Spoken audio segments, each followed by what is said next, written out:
is, if you brought all those together under Ministry of Works, is it possible that we can have all those workers in Ministry of Works doing the same job as Director Human Resource UNRWA, Director Human Resource Road Fund? Will they all come Honorable in the ministry and do the members, same? honorable members, all I wanted the minister was to give us a brief on in support of his motion. Then we give the chair of the committee to give us a report, because my presumption is what the minister is speaking was presented to the committee. Yes. So, Honorable Minister, can you give us, can you conclude and give the chair?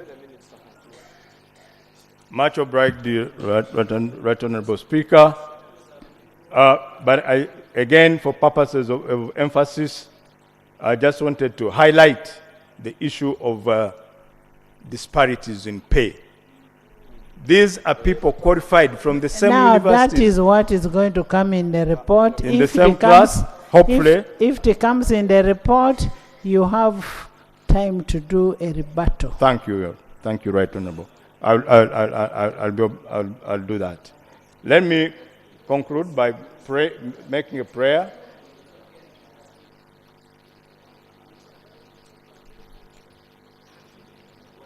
My prayer, Right Honorable Speaker and members, is that Parliament considers this bill and approve the mainstreaming of the functions of the Uganda National Roads Authority into the ministry for better, efficient delivery. That's a different title. That Parliament considers this repeal the bill, considers repealing the bill entitled the Uganda National Roads Authority Act, Repeal Bill 2024, and approve it so that we can proceed with function. Thank you, Right Honourable Speaker. Right Honourable Speaker, the Minister is telling us about the huge salaries that the UNRWA staff have been receiving. These staff do not employ themselves and do not decide their salary. That is what we want to put in order. And we all know that the challenge that we have in this country is that we don't have a salaries review commission. And therefore we have all these disparities in salaries. So even among accounting officers, can I proceed? Even among accounting officers. We are going to debate after the report. So the procedural issue that I was raising, is it right? Report. Let's get a report of the committee, then you debate. Because remember one thing I want you to know. One thing I want you to know, honorable members, UNRWA did not determine their salaries on their own. So maybe this is a correction we are trying to make. And we've sung several times in this house, we want salary review commission. And if we had a salary review commission in place, we wouldn't have these problems. So, Chair, can you now give us a report? Thank you, Right Honourable Speaker, honourable colleagues. Report of the Committee on Physical Infrastructure on Uganda National Roads Authority Act Repeal Bill 2024. Background. The Uganda National Roads Authority Act Repeal Bill 2024 was read for the first time on Tuesday, 9th April 2024 and referred to the Committee on Physical Infrastructure in accordance with Rules 128 and 129 of Rules of Procedure of Parliament for consideration and report to the House. 2.0, the background. The Ministry of Works and Transport spearheaded the road sector reforms aimed at improving road maintenance through the Road Maintenance Initiative, which started in 1986. Road reform, RMI, was implemented in sub-Saharan countries under the guidance of the World Bank and the Economic Commission for Africa.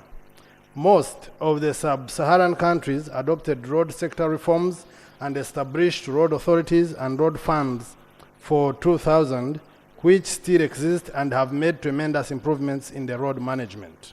Uganda followed much later in the enactment of the UNRA Act in 2006. Dr. Mona, don't take my voter. Consistent with the road sector management reforms, the Ministry of Works Transport formed the UNRA in July 2008 with the aim of improving management of national roads in Uganda to cure the following challenges. A. Decision-making. Centralized decision-making at Ministry of Works, which had resulted in increased delays, frequent diversions from approved work plans, and weakness in accountability. B.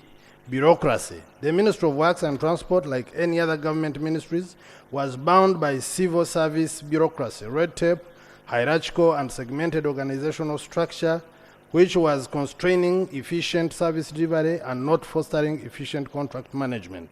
C. Multiplicity functions. There was lack of focus on important functions of the ministry given the wide range of its functions in areas of public buildings, national roads and district, urban community access roads, DUCA, railway, water, air transport, which stretched the ministry and inhibited excellency in any other functional area. And D. Human resource management. The civil service salary structure, staff allowance, and other benefits were too low to attract highly trained and experienced engineers to manage the road sector to the desired performance standards.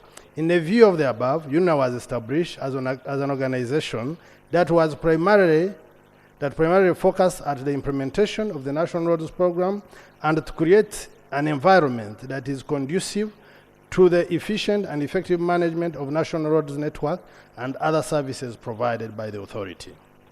2.1. Policy and principles of the bill. The policy behind the bill is to give effect to the government policy for rationalization of government agencies and public expenditure, RAPEX, which was adopted by Cabinet on 22nd February 2021. 3.0. Object of the bill.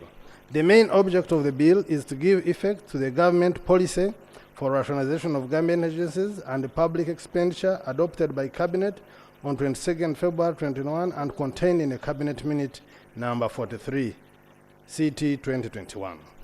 2. Without prejudice the general effect of subsection 1, the following objectives shall be deemed to fall under the objective specified in that subsection. The merging, mainstreaming, and rationalization of agencies, commissions, authorities, and public expenditure, thereby entirely relieving the government of the financial drain on its resources and the burden of wasteful administration and expenditure. B. The facilitation of efficient and effective service delivery by clearly delineating the mandates and functions of the government agencies and departments and thereby avoiding duplication of mandates and functions. C. The promotion of coordinated administrative arrangements, policies, and procedures. 4. Ensuring the efficient and successful management, financial accounting, and budgetary discipline of government agencies and departments. Enabling the government to play its proper role more effectively, and enforcing accountability and the restructuring and reorganization of agencies and departments of government by eliminating bloated structures and functional ambiguities in government agencies and departments. 3.1. Purpose of repeal. The purpose of repealing the Uganda National Roads Authority Act 2006, Act 15 of 2006, is to enable the mainstreaming of the functions of Uganda National Roads Authority in two ministries responsible for roads. Methodology. The committee reviewed existing reports, legislations, and other relevant documents. The committee held meetings and received submissions from the following: the Minister of Works Transport, together with Uganda Road Fund and Uganda Road Authority, Uganda National Road Authority, the Minister of Public Service, the Office of Attorney General, the Uganda National Association of Builders, Suppliers, and Engineers, Contractors, UNABSIC. 5.0. specific observations and recommendations. 5.1. Mandate overlaps between UNRA and the Ministry of Works Transport. According to UNRA Act 2006, under Section 6, UNRA is responsible for management, development, and maintenance of national roads and advise government on policy matters concerning roads and assist in the coordination and implementation of the policy relating to roads. The committee observed that the roles for development and maintenance of national roads are fully assigned and being executed by UNRA in accordance with UNRA Act 2006, which signs a performance agreement with the Ministry of Works Transport on an annual basis. All the tasks executed by UNRA are limited to the mandate for the management, development, and maintenance of national road network. The committee did not observe any mandate overlap or duplication on services, given that the role of the ministry is limited to policy formulation, regulation, setting of standards, monitoring, and evaluation. 5.2, purpose of creation of UNRA. Purpose for the creation of UNRA. The committee noted that one of the objectives of the bill is to facilitate the efficient and effective service delivery by clearly delineating the mandates and functions of government agencies and departments, and thereby avoiding duplication of mandates and functions. The committee established that UNRA was created arising out of the need for 1. Adoption of sound business practices and managerial accountability through effective use of systems and procedures in management of national road network. B. Focused, efficient, and effective delivery of national road services that was not possible at the ministry due to the lack of specificity or focus arising from the huge mandate, i.e. multiplicity of functions at the ministry. C. Enhanced financial contract management and data management system to efficiently manage high-value and complex projects and plan and prioritize investments in the national road investment. The committee noted that above aspirations are still very relevant and necessary as evidenced by the work executed by UNRA. UNRA has built the national road network to the current net worth of United States $5.4 billion. Based on the value of the national road network it is managing, this is a huge portfolio that requires specialized and efficient management to avoid the country incurring major losses. Since inception, UNRA has fulfilled its mandate as follows. For the last 15 years, UNRA has constructed 3,686 kilometers of the new paved national roads, representing an average of 230 kilometers per year. This is compared to 2,800 kilometers of paved roads that were constructed over a period of 50 years from the 1950s up to the time UNRA was created in 2008. To date, the total kilometers of paved roads managed by UNRA stands at 6,486 kilometers. And we got this from the annual performance transport sector review of 2003. For the last 15 years,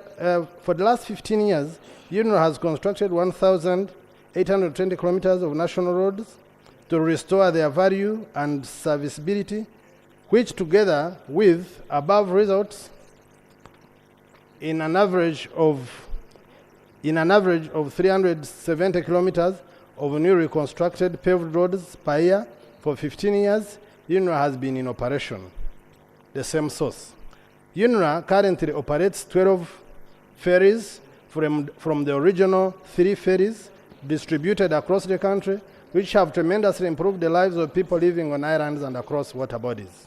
Introduced alternative financing mechanisms such as public-private partnership, tolling, contract-facilitated financing, contractor pre-financing, and increased finance support from government partners.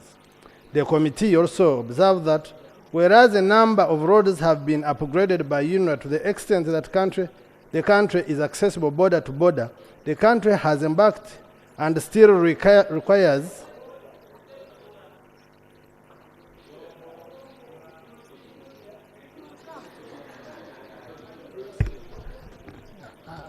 Honourable members, allow the member to the read. country has embarked and still requires to undertake major national road projects such as tolled expressways and managing toll operations, during of major road corridors, flyovers, and long-span bridges such as the Nile Bridge, on top of the need for efficient operation and maintenance of the network.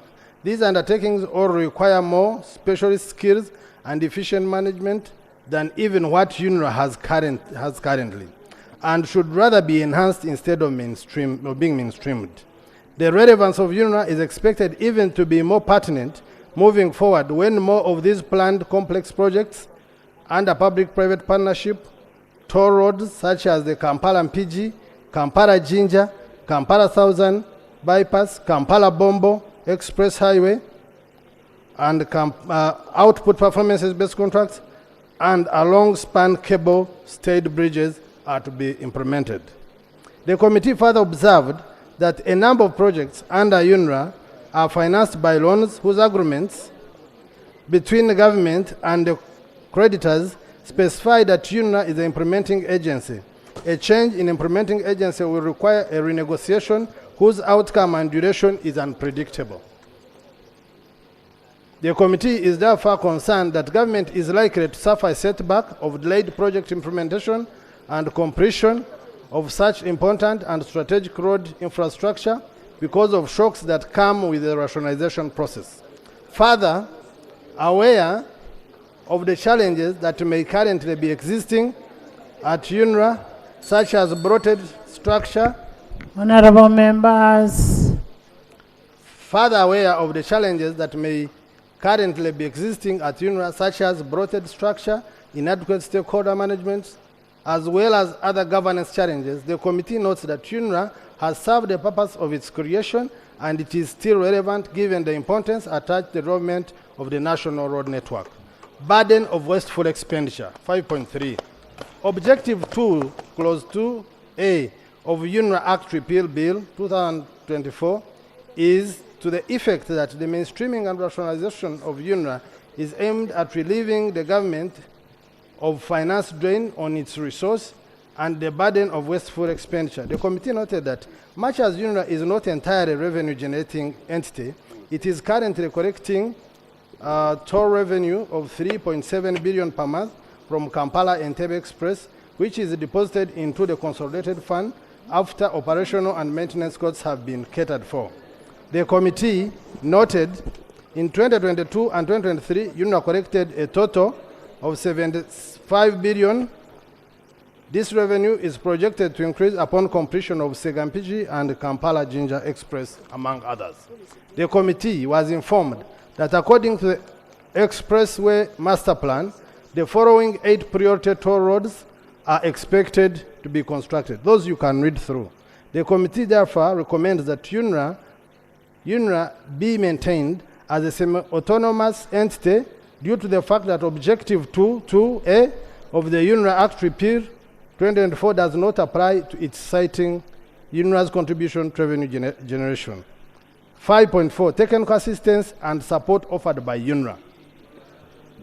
The committee was informed that due to the high technical capabilities UNRWA has developed over the years, the authority has offered technical assistance and support to other government ministries and departments, including the following. A, construction of Kampala Flyover Project. This project is located within Kampala Road Network and should have been ordinarily been undertaken by KCCA. But this was not possible due to inadequate technical capacity. UNRWA took up the complex project due to its high specialized staff and was completed phase 1 and has completed phase 1 and moving to phase 2 covering Kitugum Junction. 2, Isimba Bridge. The committee was informed the construction of this bridge started under Ministry of Energy and Mineral Development as part of the Isimba Dam project. Due to inadequate technical capacity at the Ministry of Energy and Mineral Development, UNRWA was called upon to provide for technical support and supervise the bridge construction works. The works were completed successfully and the bridge is now in use. 3, Saka Bridge. The construction works for Saka Bridge were initially done by Ministry of Works and Transport, but the works done were washed away by floods. UNRA was called upon to take up the project and completed it successfully. Technical support to UPDF. Cognizant of the fact that UPDF is currently conducting Operation Suja inside DRC to fight against ADF rebels, and at some point UPDF was facing a challenge of crossing Semuriki River, UNRA offered technical support by assembling 2 ferries, one connecting Ntoroko, DRC, and the other located at the Karuruma inside DRC. The technical support included training of UPDF personnel in fair operations and maintenance. 5. Technical assistance to Ministry of Agriculture. You can also read that. The institutions that UNRA has been rendering support to.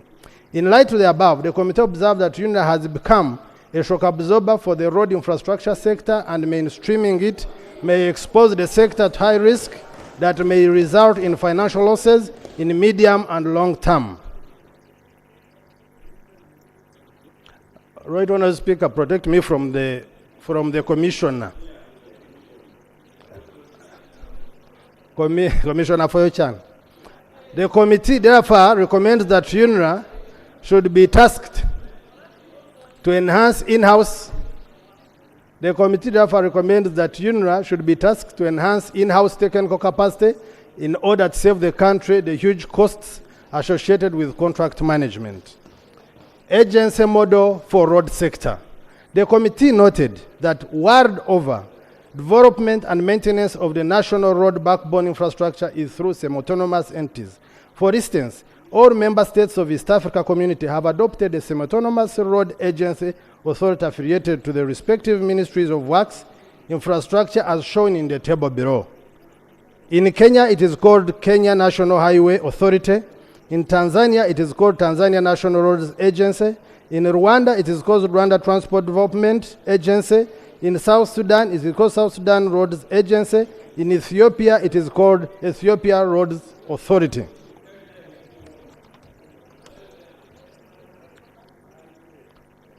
And you can look through. While government is striving to establish a seamless integration system in East Africa, like in single currency, promotion of Swahili, East African passport, among others, it would be inappropriate for the country to depart from the norm of good practices when it comes to road infrastructure development. The committee further examined the practice in other parts of the world and established that a similar semi-autonomous institutional model has been adopted for road management as shown. We looked at India, Israel, United Kingdom, South Korea, South Africa, Namibia, Malaysia, Singapore, and they all have agency model management of roads. In light of the above, and given the drive for East Africa integration, the committee observed that it would not be beneficial for Uganda to adopt a different model to what has been considered feasible by many countries with even a better developed road network. 5.6, pay disparities. The committee was informed that the objective of rationalization of UNRA is to relieve the government of the financial drain on its resources and the burden of wasteful administration and expenditure.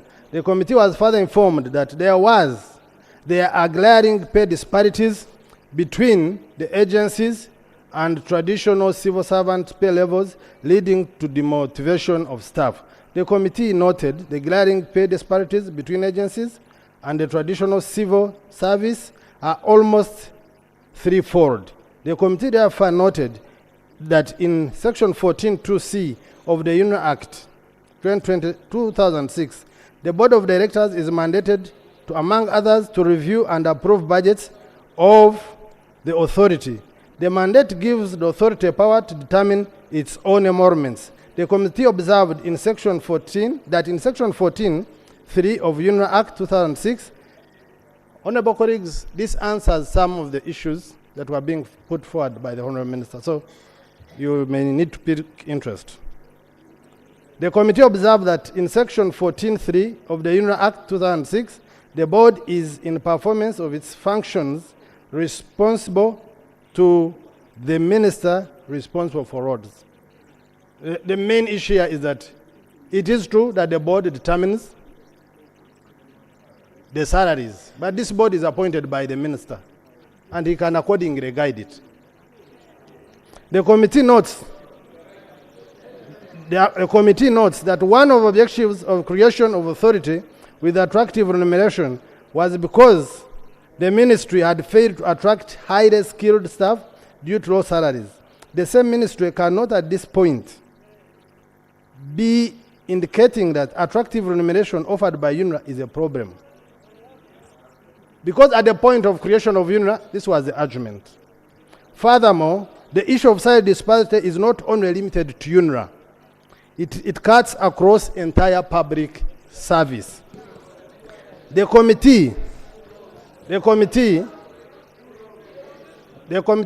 recommends that the minister responsible for public service should institute a salary review board to study and harmonize salaries of all public servants in different categories of service.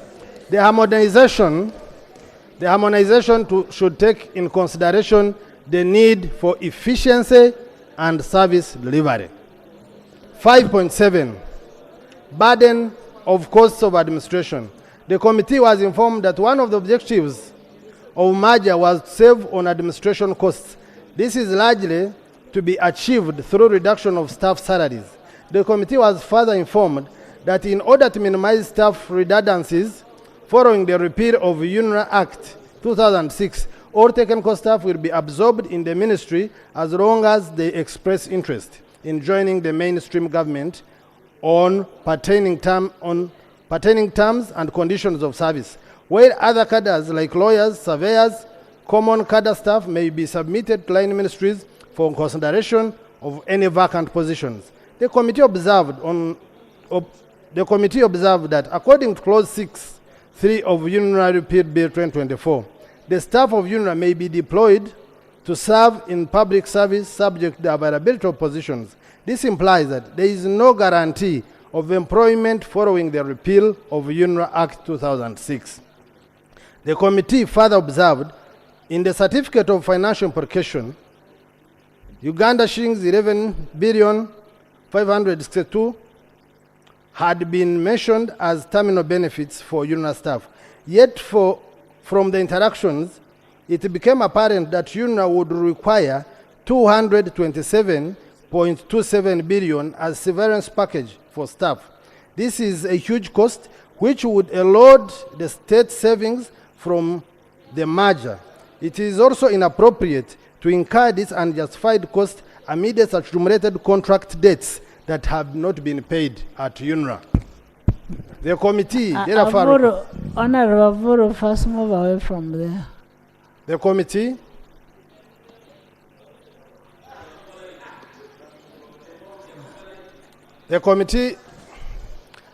therefore recommends that instead of repealing the UNRA Act 2006, the Ministry of Works and Transport... You sit in that box there. There's a box there. Sit there.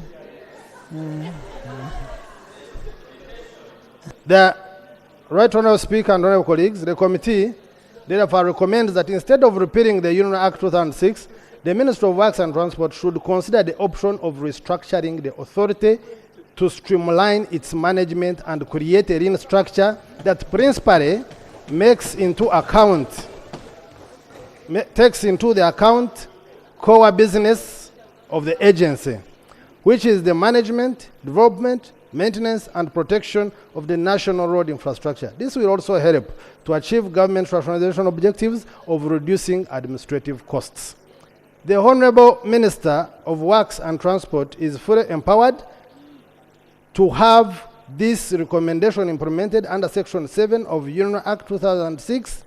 The restructured agency should be as lean as possible with a competitive remuneration to attract and retain high-quality professionals of the right caliber to deliver the authority's mandate. 5.8, management of the merger process. Transition arrangements. The committee observed that in spite of the fact that government took a decision in 2021 to merge, mainstream and rationalize government agencies, commissions, authorities, and public expenditure in order to facilitate efficient, effective service delivery. At the time of the committee's engagement with the ministry, there was no available business continuity plan to manage the transition period. The committee was informed that the ministry has appointed the business continuity team to develop a business continuity plan to manage the transition period in terms of handing over and taking over office, managing the ongoing projects and contracts so that there is no disruption in service delivery. From the huge workload and complexity of UNRWA portfolio, together with associated risks, in order to better manage this huge and increased portfolio, the committee recommends that the ministry responsible for roads carries out a benchmarking in other road authorities in the region with the view of borrowing best practices that could be implemented to further improve the operations and management of UNRWA. 5.9, commercialization of road management. The committee observed that the formation of UNRWA was aimed at commercialization and management to ensure roads are managed as a business. The proposed merger of UNRWA would have to deliver much more to escape what is viewed as step back to the premillennial approach to road management, which was deemed to erode value for money. The committee was further informed that the private sector have no reassurance that rationalization of UNRWA will be a better option compared to the prevailing status quo. The committee noted that within reach is to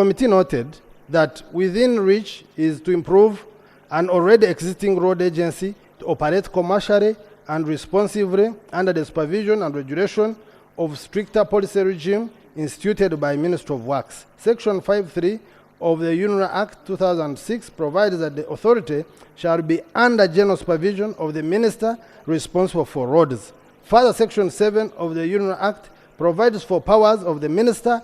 In particular, subsection 1 gives the minister powers to give directions in writing to the authority with respect to the policy to be observed and implemented by authority, and the authority shall comply with those directions.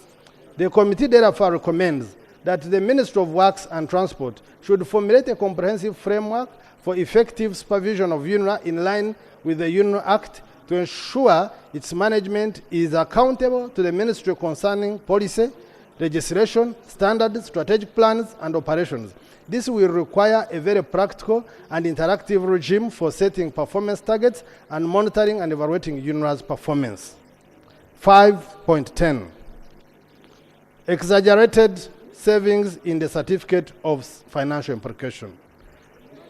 The committee observed that Uganda National Road Authority Act Repeal 2024 was accompanied by a certificate of financial implication which complies with the requirements of Section 76 of the PFMA 2015 in regard to indicating the estimates of revenue and expenditure over the period of not less than 2 years after coming into effect of the bill when passed and the impact of the bill on the economy.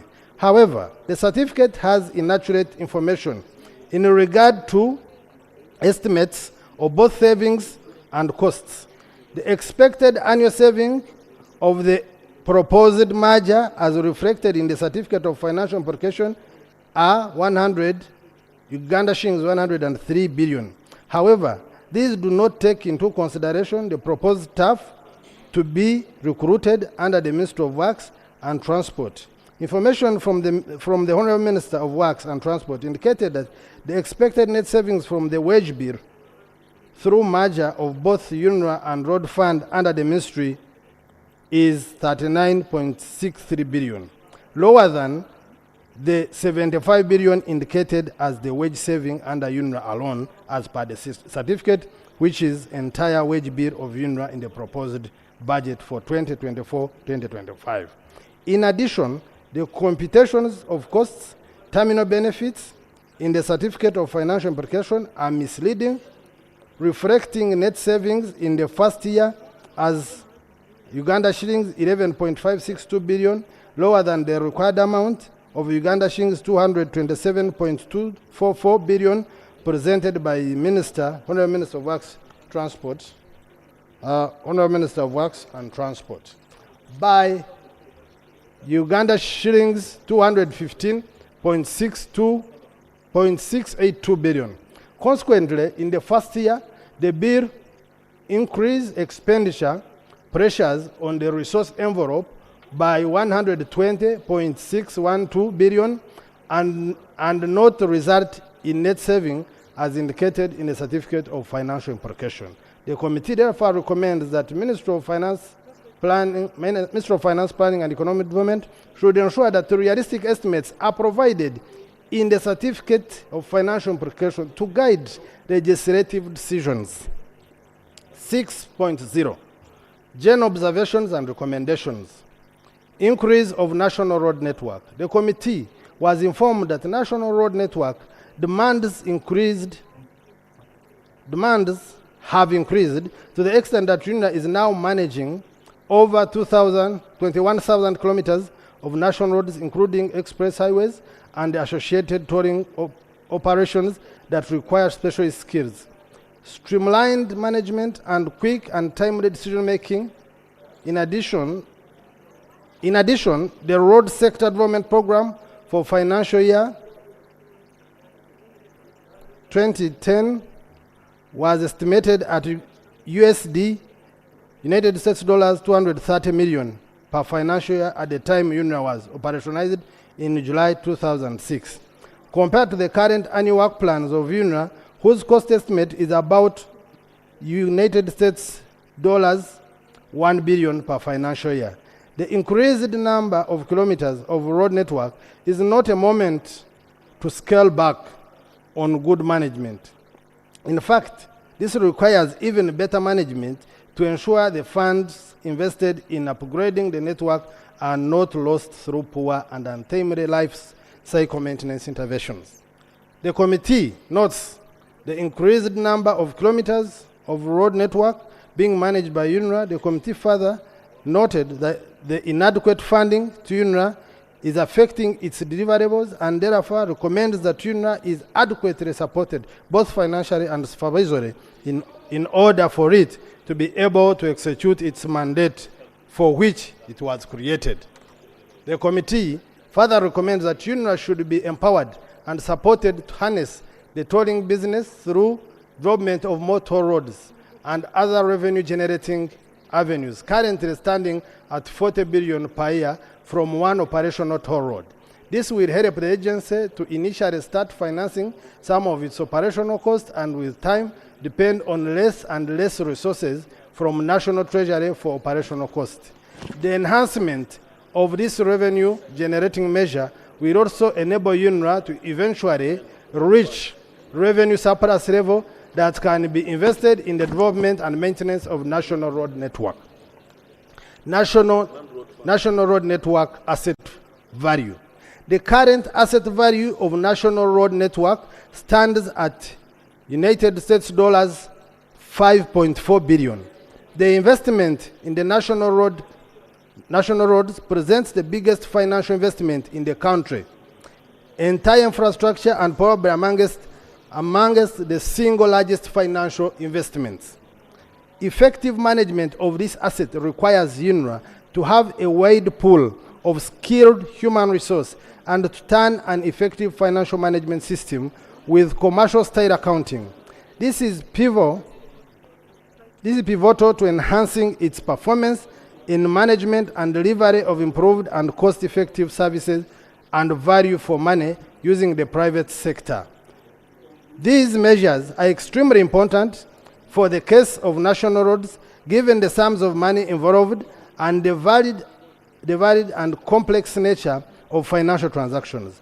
Public service structures like that existing in Ministry of Works Transport are typically linear, emphasizing hierarchical and centralized accounting. This limits the amount of financial turnover that can be pushed up and down without clogging such a system. To avoid performance and absorption challenges, a flat and less layered structure performs more in a business linear manner. The committee further noted that UNRA portfolio has grown to over 2 trillion per year, which may not be well handled within the current confines of Ministry of Works and Transport, and would therefore require major restructuring of the ministry to create capacity to handle this workload. Having a single accounting officer, Honorable Right Honourable Speaker and Honourable colleagues, this is equally important.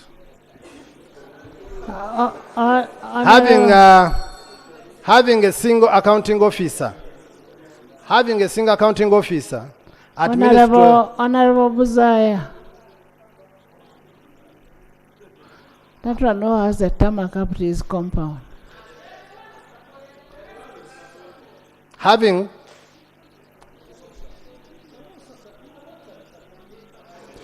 No, you don't disorganize the house.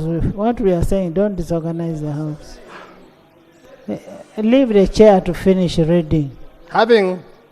Thank you very much, Right Honourable Speaker. Having a single accounting officer at Ministry of Works Transport, handling the demands of national roads, as well as overseeing Civil Aviation Authority, Uganda Airlines, Uganda Railways Corporation, Standard Gauge Railway, urban roads, district and community access roads, water transport, and public building works would negatively impact on the operational efficiency due to overwhelming workload. The committee was informed that Public Service and the Ministry of Works Transport have proposed a structure envisaged to accommodate the enhanced mandate. However, the compromise of reverting to a single entity to be responsible for policy formulation, regulation, and implementation of a very critical infrastructure like national roads is a risky gamble when compared to a more pragmatic alternative of reforming UNRA to further improve its efficiency. The committee noted that UNRA has delivered the objectives of the reforms that led to its formation. These are commercialization, improved condition of road network, improved financing, efficient management of national roads, and introduction of stable financing user charges. The sector therefore should rather be consolidating these gains and making further improvements rather than halting the current momentum and restarting afresh. In conclusion, Right Honourable Speaker and colleagues, the role of UNRA in management, development, and maintenance of national roads infrastructure is critical to performance of the works and transport sector and the country's development aspiration in light of Uganda's being a transit and a landlocked country. Mainstreaming UNRA into Ministry of Works Transport will lead to the same challenges experienced in the past that led to the same ministry to spearhead the formation of UNRA and would necessitate future reforms to recreate UNRA. For this reason, it is recommended that government should retain UNRA as a semi-autonomous road agency. Right Honourable Speaker, members, I beg to move that Uganda National Road Authority Act Repeal Bill 2024 be rejected in its totality. Thank you.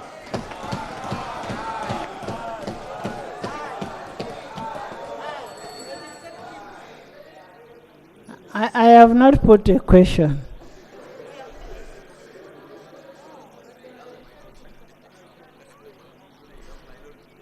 You have a, who has a minority?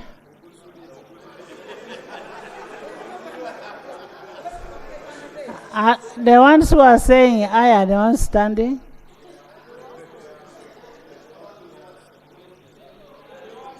Honourable members, you've had a report. You've had a report.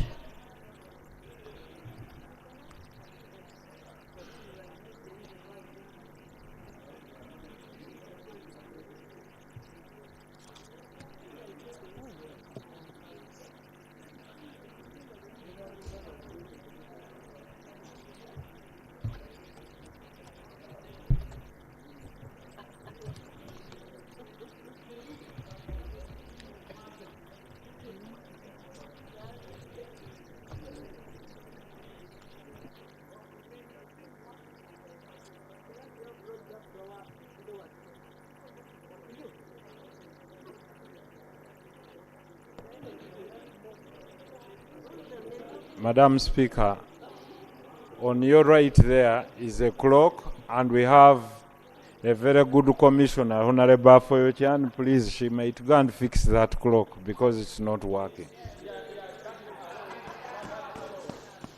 It is misleading.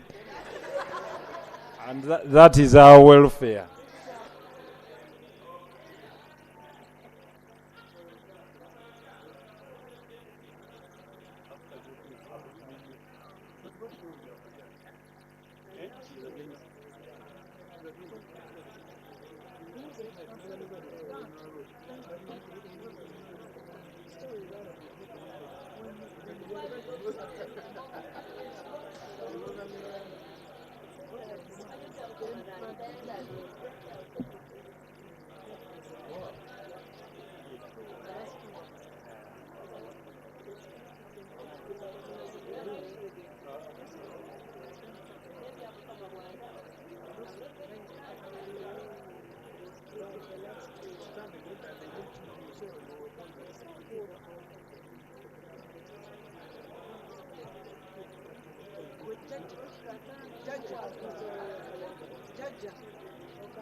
We can start the elections as we look at it.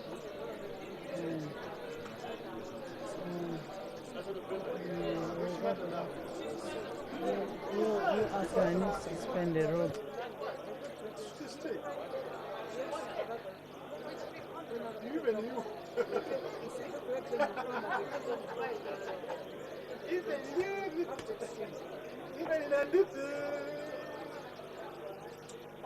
How are you doing, okay?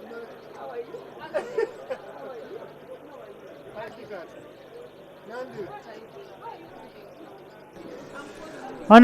Honorable members, we had two bills that were three that were stood over, very short bills. And it's just prudent enough that we don't leave work hanging. And I brought the certificates as you prepare to debate the National Road Authority. I will now ask for the rule to be suspended. For us to receive the bill, we suspend, and we have the the bill passed without going to the committee.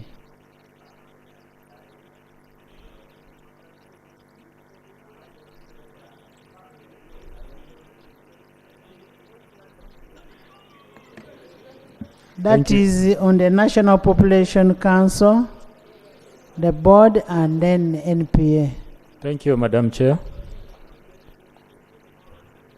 we sought time, we sought leave to prepare and present an addendum to the Certificate of Financial Implications for the National Planning Authority Amendment Bill 2004. PITs, and I beg to law. Please lay. Thank you so much.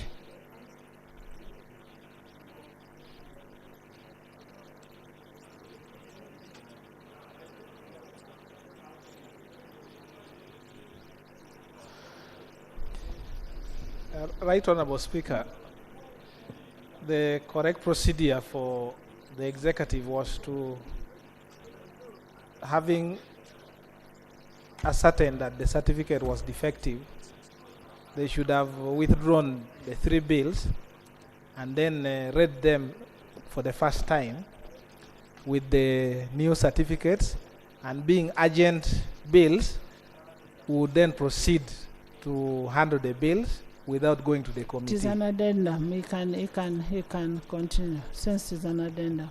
Under the rules, there is no addendum to a certificate. It's not there. We can use Either you have a speakers- it's either you have a speakers- certificate speakers or you rule. don't have. That's why. AG. It takes nothing, withdrawing and laying and Right Honorable Speaker, you are the chair of this house. please withdraw the bill, withdraw the bills and lay them back, Right Honorable, plus the the certificate for the mover of first the bills reading. can do the withdrawal. Yeah, guide the mover.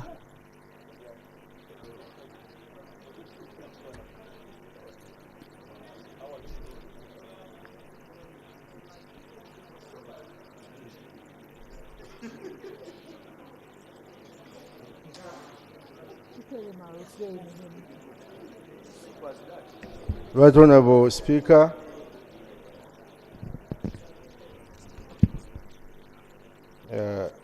I beg to withdraw the bill. The National Population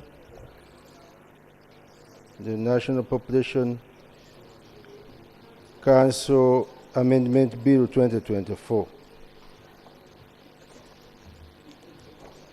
In the same vein, Right Honorable Speaker, One by one. Yeah, you've withdrawn under Rule 140.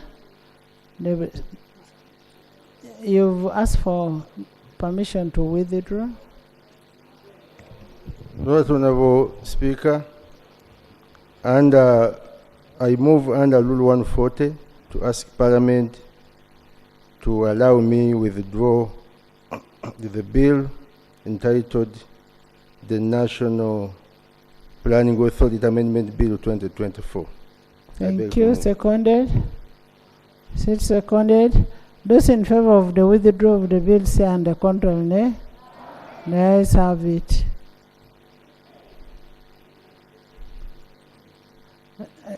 So the bill stands withdrawn.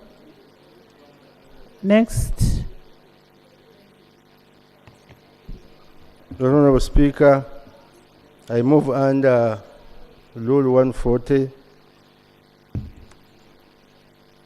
asking Parliament to allow me withdraw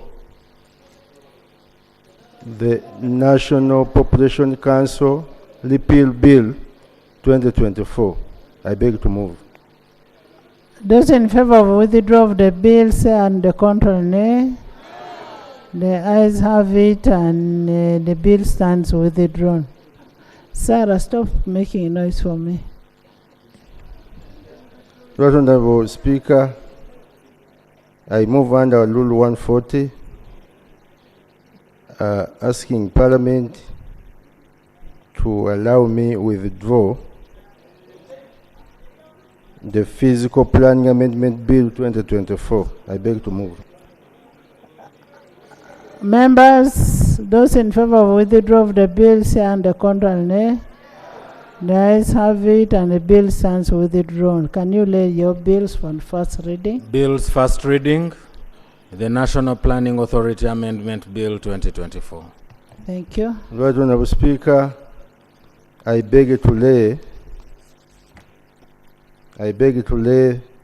the bill entitled the National Planning Authority Amendment Bill 2024. I beg to lay. To be read for the To first be laid time. for the first time. I beg to lay. And accompanied by the certificate of finance.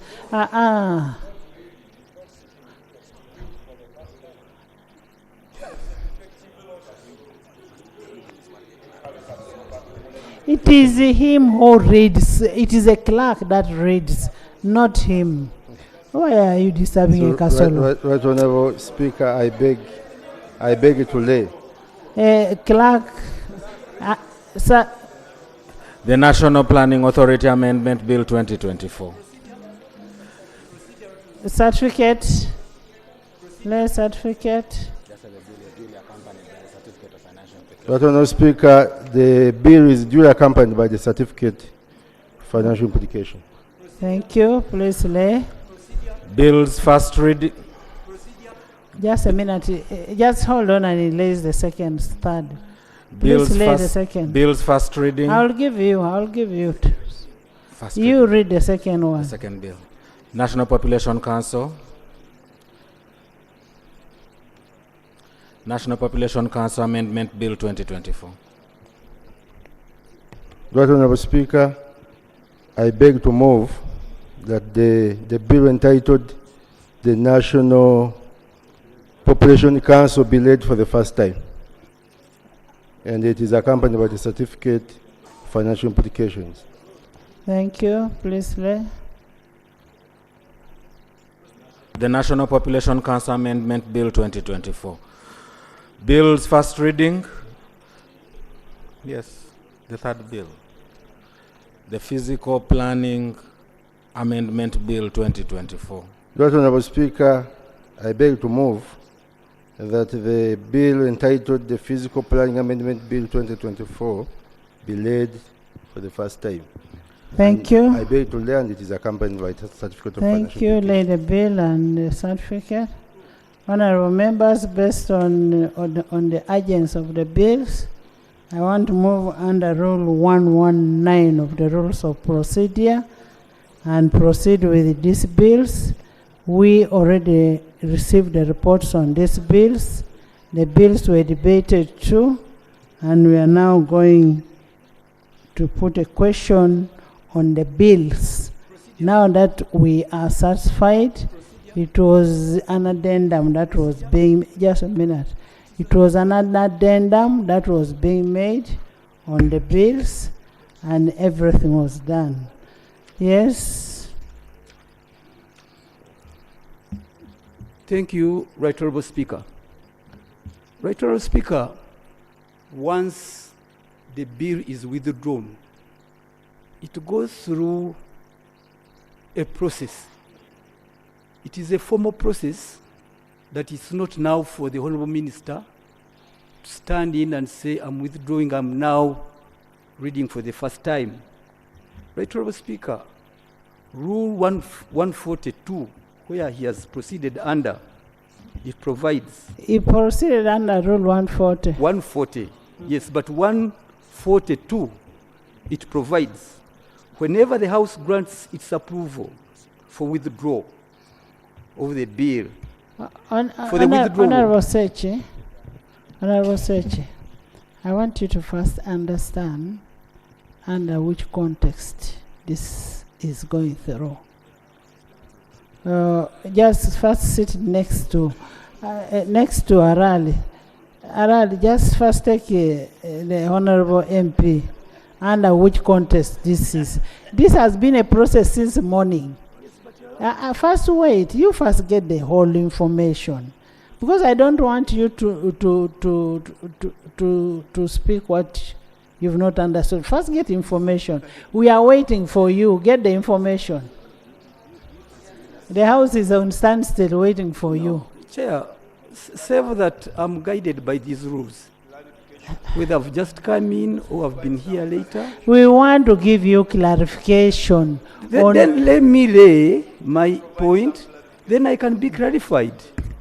Yes. I can be clarified and I'll take the clarification. But before he comes, let me put what he may be proper for him to clarify. Chair, under 142, whenever the House grants its approval for withdrawal, Order, Madam Speaker. the bill shall stand withdrawn, Order. Look, he has just arrived. save Yeah. He has just arrived. You listen to such. the bill shall stand withdrawn, save that the same bill may be reintroduced after a republishing in the Gazette. These are our rules, Madam Speaker. And the Attorney General is here. It cannot just be brought that I've withdrawn and I'm reintroducing. It provides that the withdrawal, save that the same bill may be reintroduced after republishing it in the Gazette. May, it is not shall. There's a clarification here. Get it. Right Honourable Speaker, I have read the same rule being cited by my learned brother, the Honourable Theodore Sechkubo. But in reading that rule, you have to make reference to the circumstances under which the Speaker allowed retabling of the bill for the first reading. And those circumstances are in Rule 119. Actually, in Rule 119, because according to the guidance of the Speaker, this is an urgent bill. And 119 says, the bill may be introduced without publication. I think that's where the issue is. It may be introduced without publication. So the requirement you are talking about, yes, where upon recommendation of the appropriate committee of the House appointed for the purpose, the House determines that a bill is of an urgent nature, that bill may be introduced without publication. Okay? Now, when you look at Rule 128, 128.4, where a bill under Rule 119 has been read the first time without prior publication in the Gazette, the bill shall be published within 24 hours or as soon as practicable after being read. Now, the issue of regazetting, which seems to be the emphasis of the Honorable Theodore Sichikubo, has been answered by actually Rule 119 and Rule 128. Honorable members, you've heard I put a question that the National Planning Authority Amendment Bill 2024 be read a second time. Those in favor say and the contrary, nay. The ayes have it. The National Planning Authority Amendment Bill 2024, Bills Committee stage.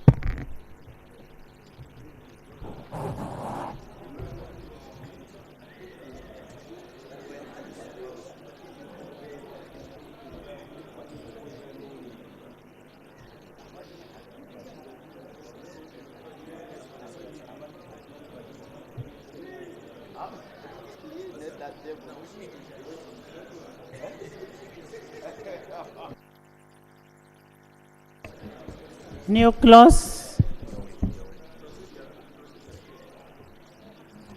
New clause.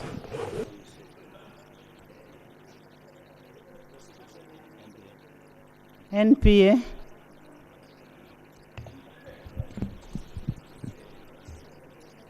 Right Honourable Speaker and Honourable colleagues, insertion of a new clause. The bill is amended by inserting immediately before clause 1 the following: commencement.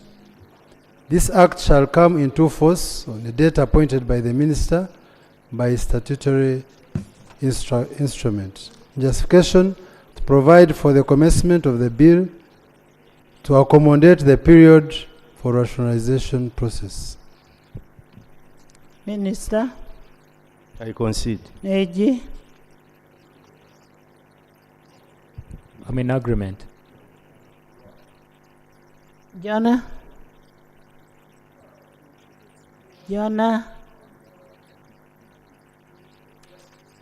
Right, Honorable Speaker, we are okay with that. okay, thank you.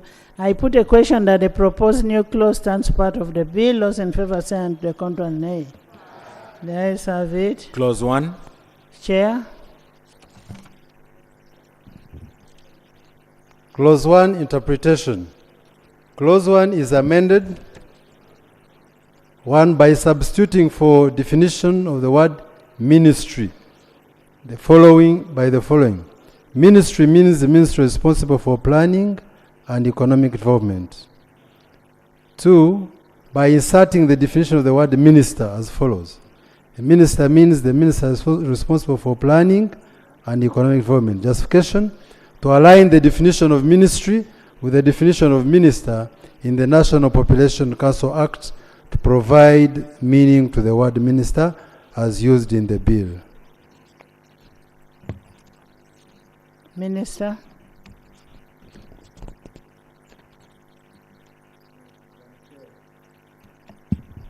Madam Chair, we have the ministry in charge of finance, planning and economic development. So I wonder whether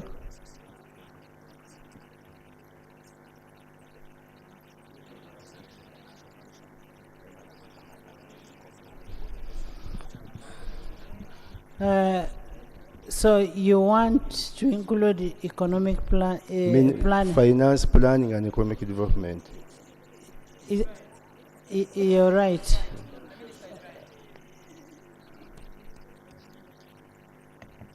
Madam Chair, I want to agree with the proposal of Honorable Kasolo for clarity. Thank you. No, he's doing very well. Mr. Carlos. Mr. Castle, you're doing very well. I put, Jonah, I put a question that clause 1 be amended as proposed. Those in favor say and the contrary nay. The ayes have it. Clause 1 as amended. I put a question that clause 1 as amended stands part of the bill. Those in favor say and the contrary nay. The ayes have it. Clause 2. Minister, Chair. Clause 2, objective. Clause 2 is amended by deleting sub-clause 2. Justification: National Planning Authority is not being merged, mainstreamed, nor rationalized, but rather being given additional powers to execute the mandate of the National Physical Planning Board and National Population Council, which is provided for under Clause 3 and Clause 4. Minister. I concede. AG. I am in agreement. Constitutional. Madam Chair, this clause should be deleted. And I explained before the confusion that can result from having this objective remain here, because this objective in the Principal Act we have its own objectives, and that is the law that will be in force. So if you retain this one, it's like you have two different laws, so this one should be deleted. No, he's not in agreement with you. He wants the whole thing to go, not a sub-clause.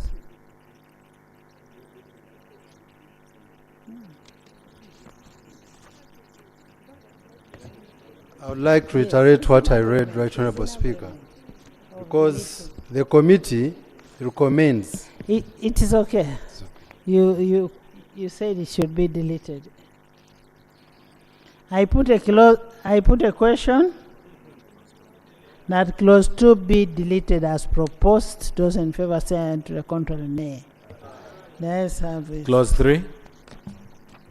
I put a question that clause 3 stands part of the bill. Those in favor say on the contrary, nay. The ayes have it. Clause 4. I put a question that clause 4 stands part of the bill. Those in favor say on the contrary, nay. The ayes have it. Title. I put a question that the title stands part of the bill. Those in favor say on the contrary, nay. The ayes have it. Motion for resumption of the Honorable House. Minister. Madam Chair, I beg to move that the House do resume and the Committee of the whole House reports thereto. Madam Chair, as we transfer functions of the National Fiscal Planning Board to the Planning Authority, it would have been important that the powers of the board also go with the functions so that they can be exercised appropriately. And the powers of the board are provided for under Section 6A of the Fiscal Planning Act as amended. So there is no way the Planning Authority will be able to perform those. We are going to reach there. This is a recipient, NPA. It will come in the next one. Just reserve it. Keep your cool.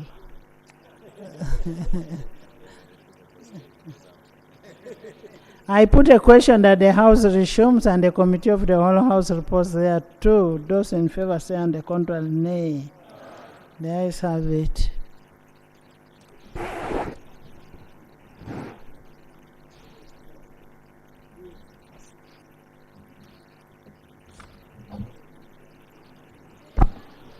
Report of the Committee of the whole House.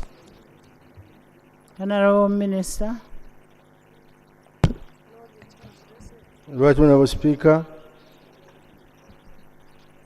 I beg to report that the Committee of the whole House has considered the bill entitled the National Planning Authority Amendment Bill 2024 and passed it with amendments. Motion for Thank adoption you. of the report of the Committee of the whole House. Honorable Minister.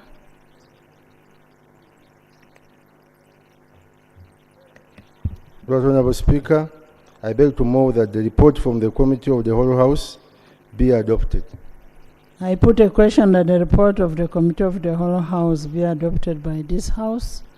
Those in favor say on the contrary, nay. The ayes have it. Bill's third reading.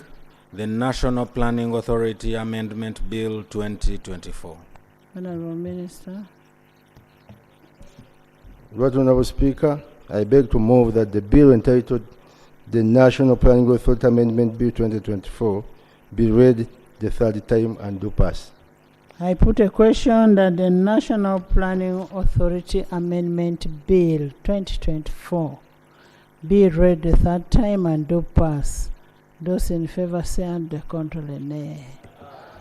The ayes have it. A bill for an act titled the National Planning Authority Amendment Act 2024. Title settled and the bill passed. Congratulations.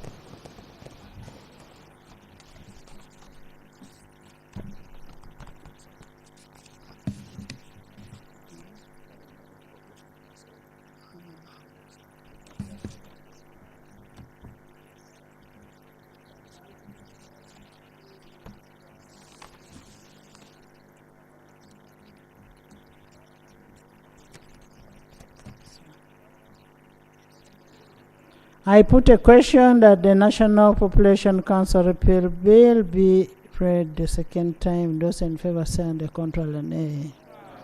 The ayes have it. The National Population Council Repeal Bill 2024, Bills Committee stage.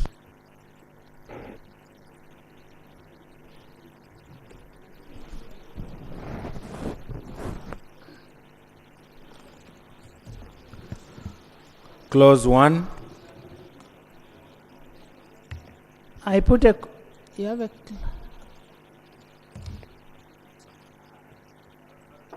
You have amendment?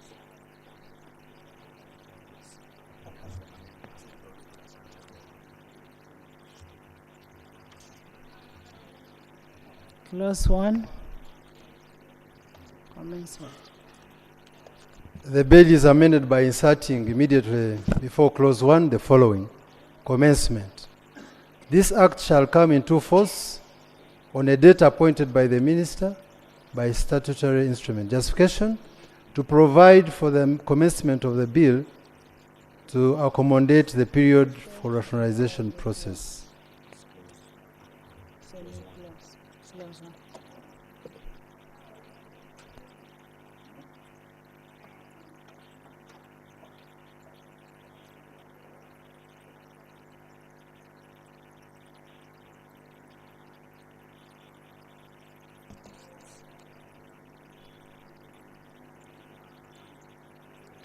I put a question that a new clause stands part of this bill. Those in favor say aye, and the contrary nay.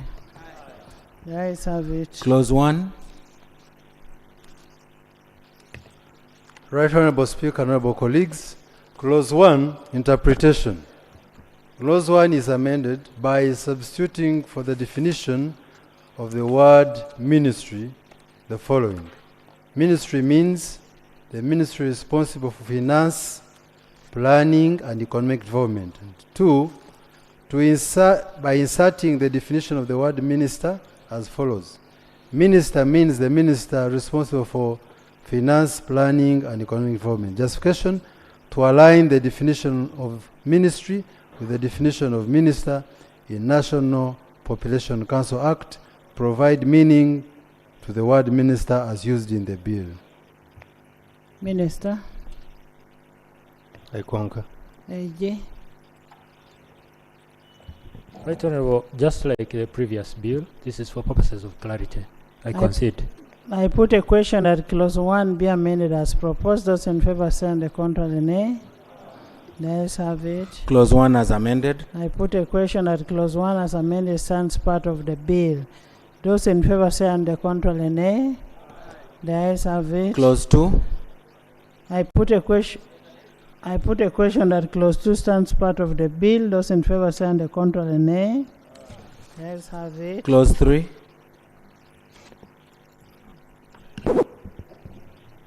Right Honorable Speaker, honorable colleagues, clause 3, the purpose of amendment of Act 8 of 2014.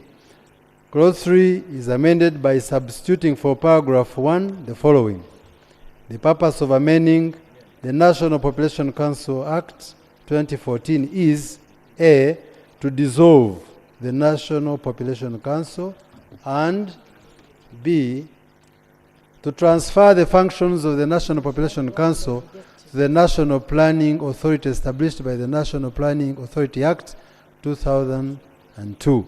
Justification: to provide more clarity to the provision.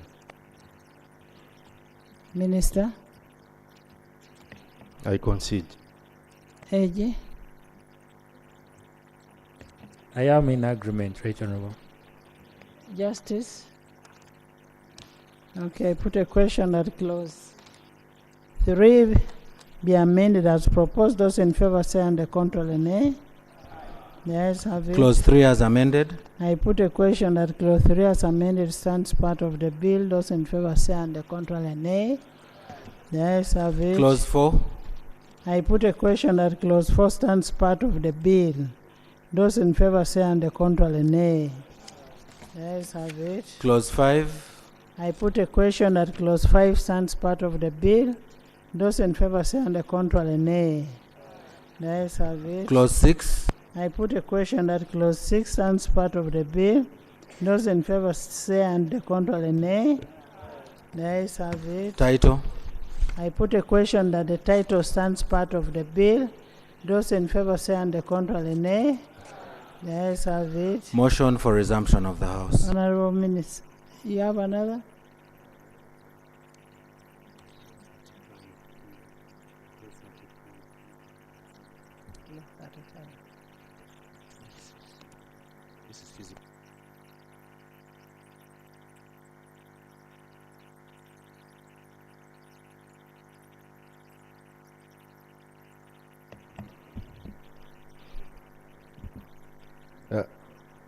Madam Chair, I beg to move that the House do resume and and the committee of the whole house reports thereto. I put a question that the house does resume and the committee of the whole house reports there too. Those in favor say and the contrary nay. The ayes have it.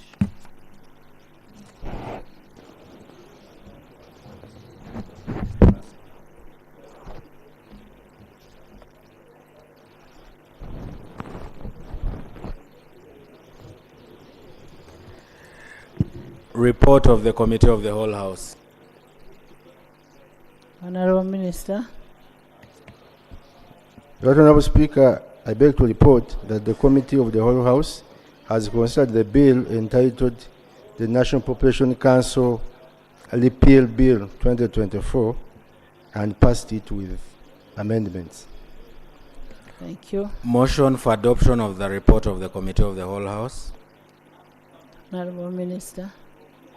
Right Honorable Speaker, I beg to move that the report from the Committee of the Whole House be adopted.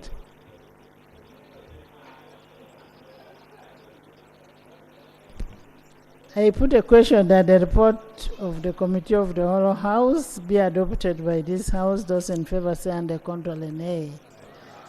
The ayes have it. Bill's third reading, the National Population Council Repeal Bill 2024. Minister. Madam Speaker, I beg to move that the bill entitled the National Population Council Repeal Bill 2024 be read the third time and do pass. I put a question that the National Population Council Repeal Bill 2024 be read the third time and do pass. Those in favor say and to the contrary nay. The ayes have it. A bill for an act titled the National Population Council Repeal Act 2024. Title settled and the bill passed.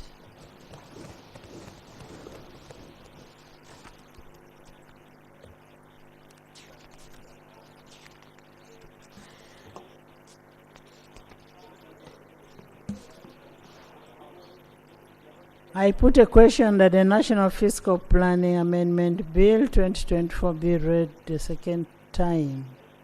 Those in favor say and the contrary nay. The ayes have it. The National Physical Planning Amendment Bill 2024, Bills Committee stage.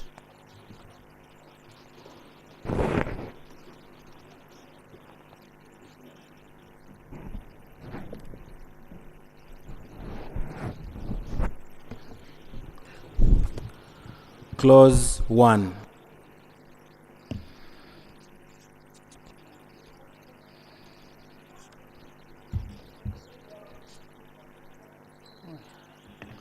Right Honorable Speaker, honorable colleagues, there is a new clause that the proposed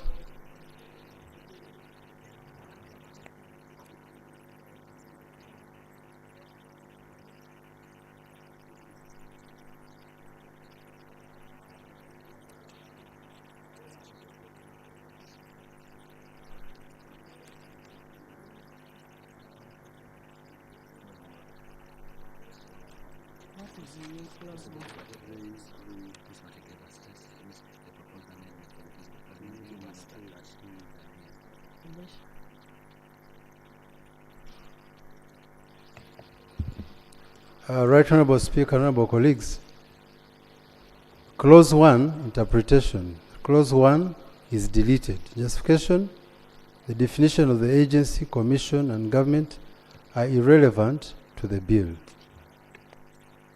Minister. I concur. AJ.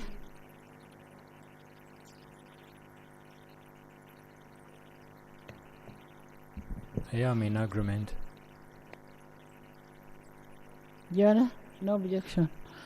I put a question that clause 1 be deleted as proposed. Those in favor say and the contrary nay. The ayes have it. Clause 2.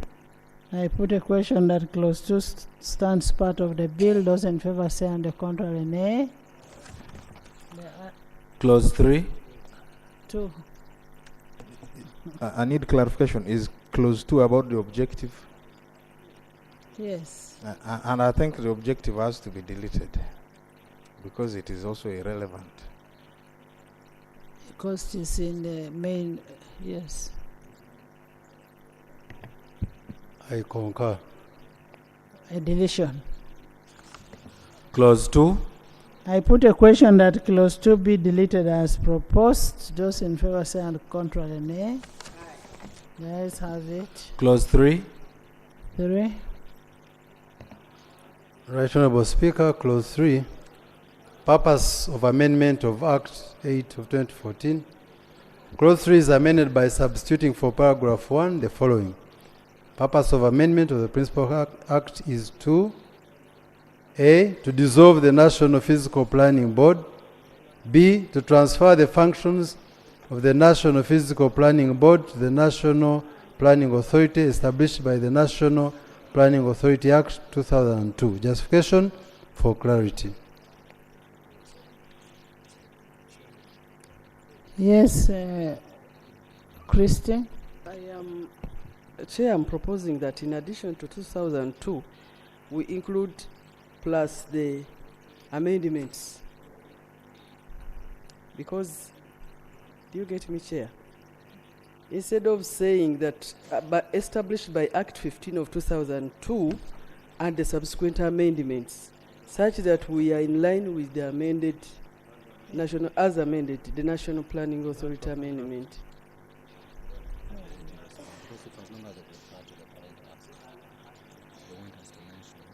Madam Chair, I think she makes as amended. Yes, as amended. I have an additional amendment. But first I should recognize that she has made an important point.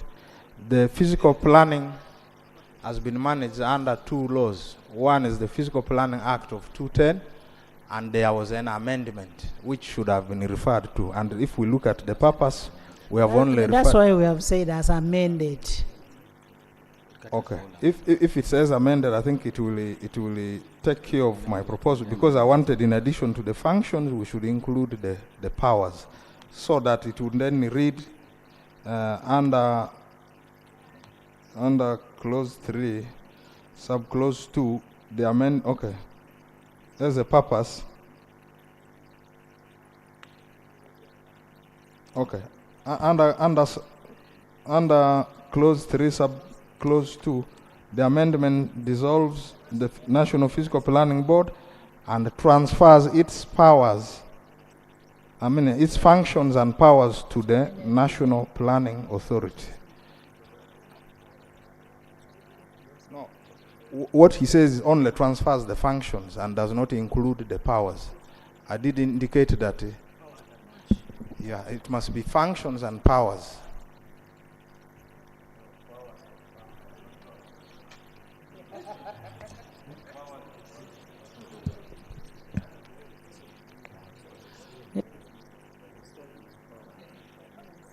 Yes, Right Honorable Speaker, we concur that it should be the transfer of functions and powers of the National Physical Planning Board to the National Planning Authority established by the National Planning Authority Act 2002 as amended.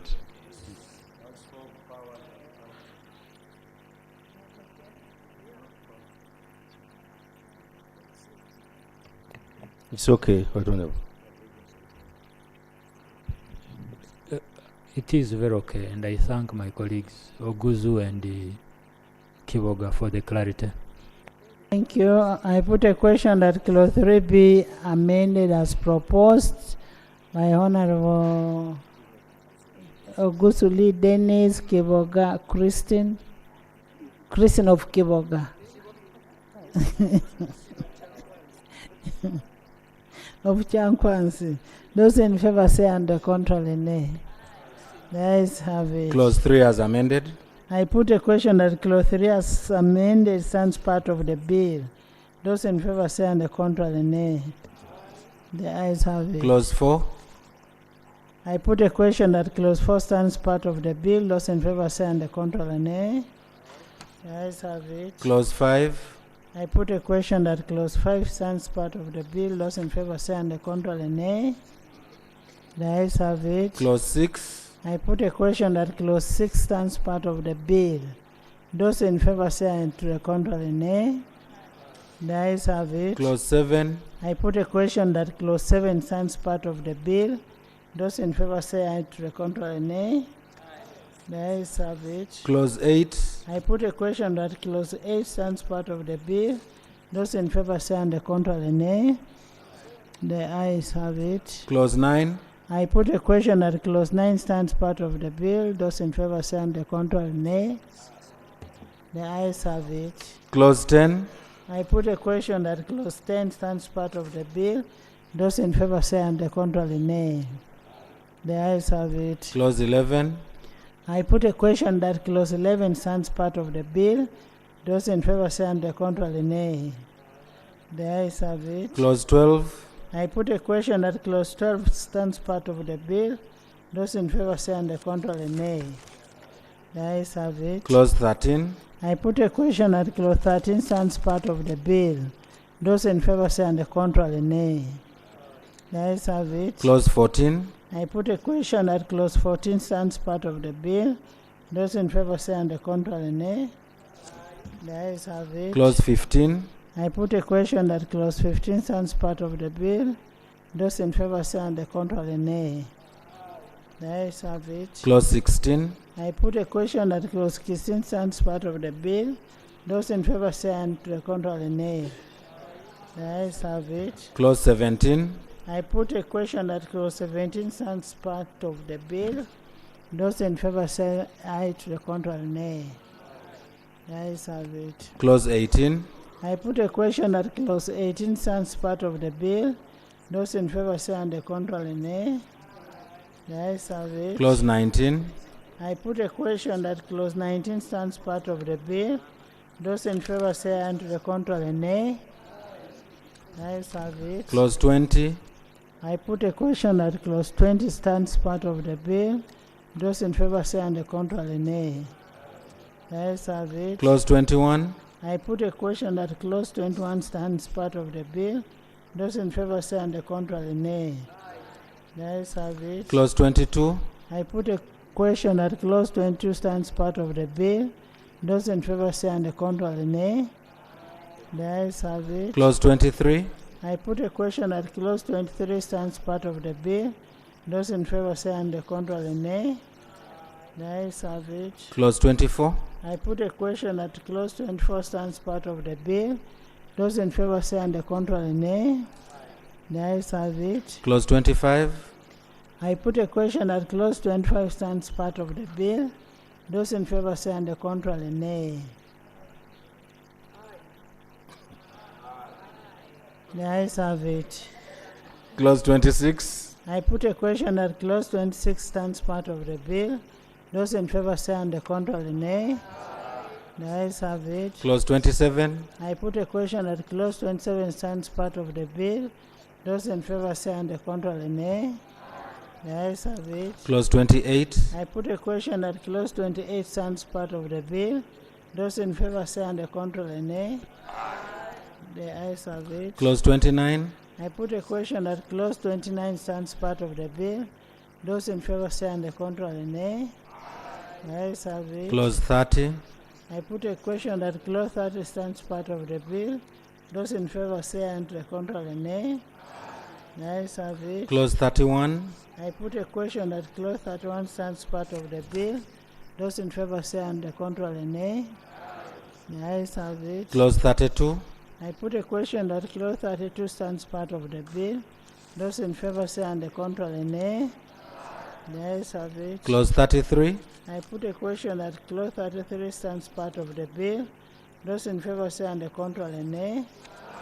The ayes have it. Clause 34.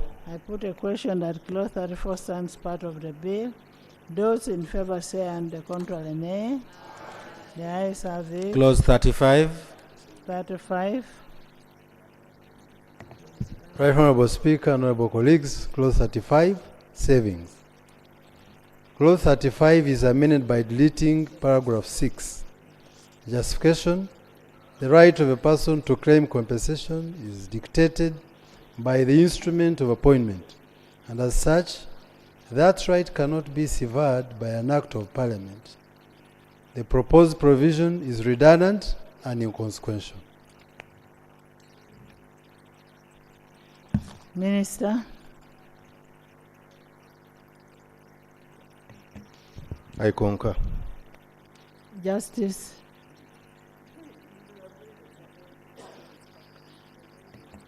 Right Honorable, the committee's presentation is in tandem with all the others. Okay. So yeah, I agree.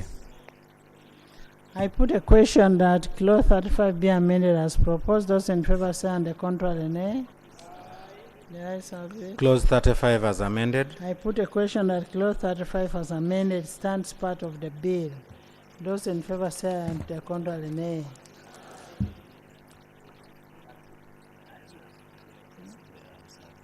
The ayes have it. Title. I put a question that the title stands part of the bill. Those in favor say and the contrary nay. The ayes have it. Motion for resumption of the House. Honorable Minister. Madam Chair, I beg to move that the House do resume and the committee of the whole House reports thereto.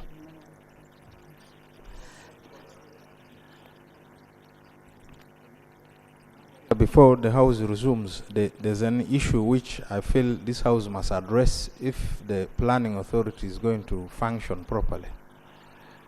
Under the current Physical Planning Act, as amended, the board still has challenges sanction the lower physical planning committees. And as a result, you find people take their plans to the local authorities, decisions are not made. Why don't we finish this, then we bring those as concerns that should be addressed? Because actually now is an opportunity for us to address it. No, we are going to address it. When? After, okay, I put a question that the House resumes and the committee of the whole House reports there too. Those in favor say and the contrary nay. The ayes have it.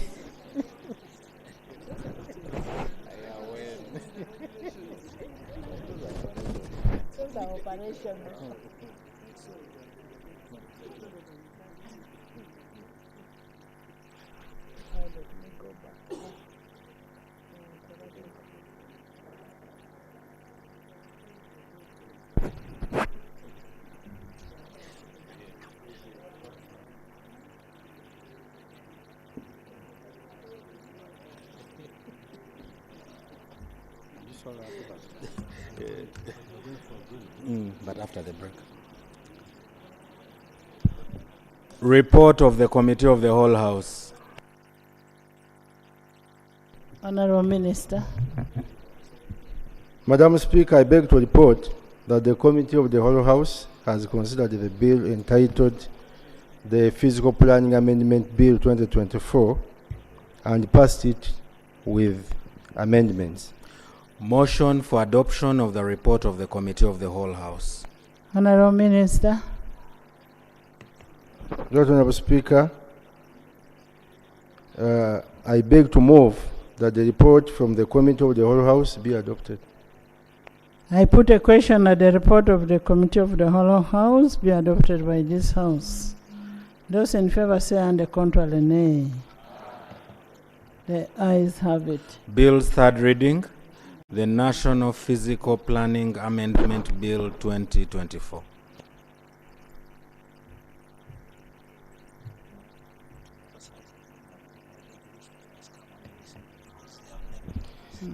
Right Honorable Speaker, I beg to move. Minister. Right Honorable Speaker, I beg to move that the bill entitled the Physical Planning Amendment Bill 2024 be read the third time and do pass.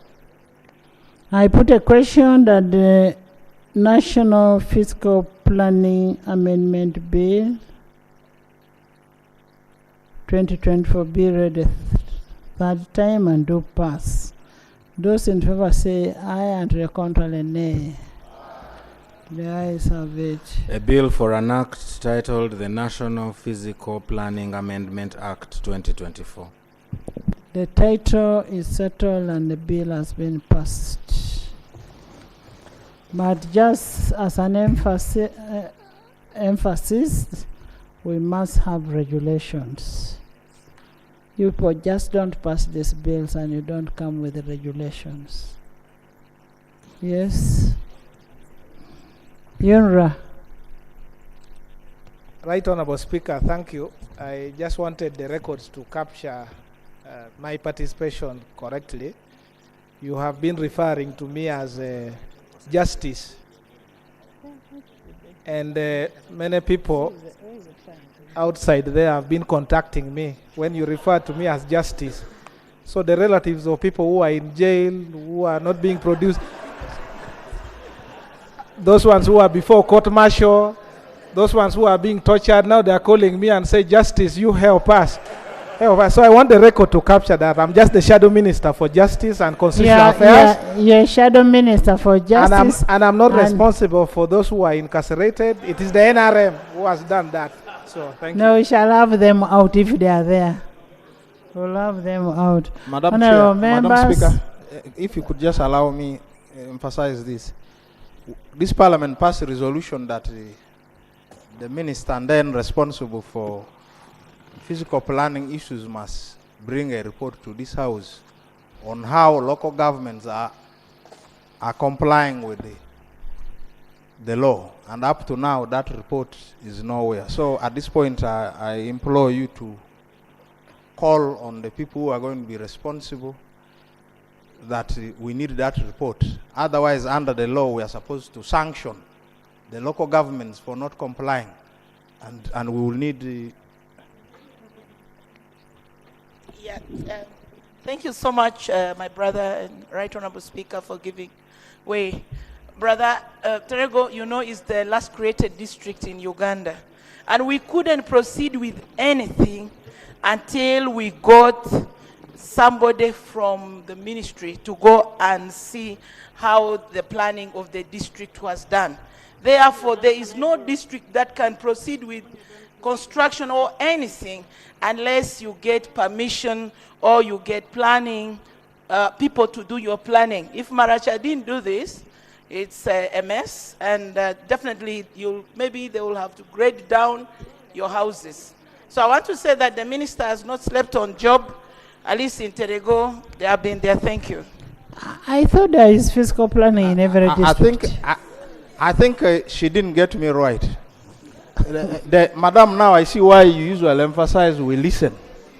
Because I used to take it for granted that listening is a critical aspect. Now you appreciate my concern. Yeah, I'm appreciating your concern. When we listen properly, we're able to provide useful information. My point is that under the law, the ministers are supposed to bring us a report. On the various activities in the various districts to show that there is compliance with the law. That means if Terego was complying, we would have that report here. If Marach is complying, we would have it here. Kampala, everybody, it would be the basis for us to conclude that the law is being put to use, and at that point we would assess our relevance. So my sister Rose, we welcome the fact that Terego is complying, but we must recognize that there is no report brought here in relation to compliance by the local governments, and that is very, very important for Parliament to check. Honorable members, we are discussing what has passed. And we've had the report of UNRWA. We've had a report of UNRWA, and you also had a justification of the minister.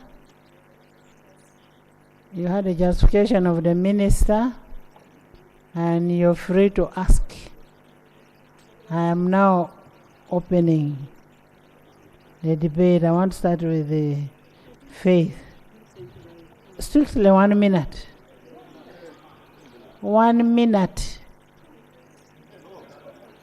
You have already spent a quarter. Madam Speaker, I've had both reports. and the statement of the Speaker and the one of the Chair of the Committee. One of the Speaker. The one of the Minister and the one of the Committee. I only wish to ask a few questions for clarity from the report of the committee. On the issue of technical capacity, does the committee wish to state that the technical capacity in UNRA does not exist in the ministry? On the issue, so that we can be worried that if works are transferred to the ministry, they will not be achieved. Secondly, on the issue of salary disparities, yes, the committee recommended salary review. Not the committee, this house recommended that we should have a salary review commission, which has never taken place. And that's why you find Faith is earning more than me.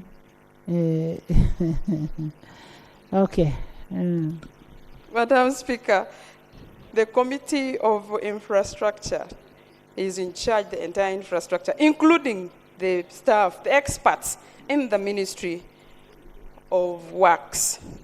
Does the committee also consider that those experts in the Ministry of Works deserve equal treatment? On the issue of procurement, a function that UNRWA does excellently, does the ministry lack capacity to do that procurement that UNRWA is doing currently? Those should be answered, and I will be comfortable with what they do. Thank you.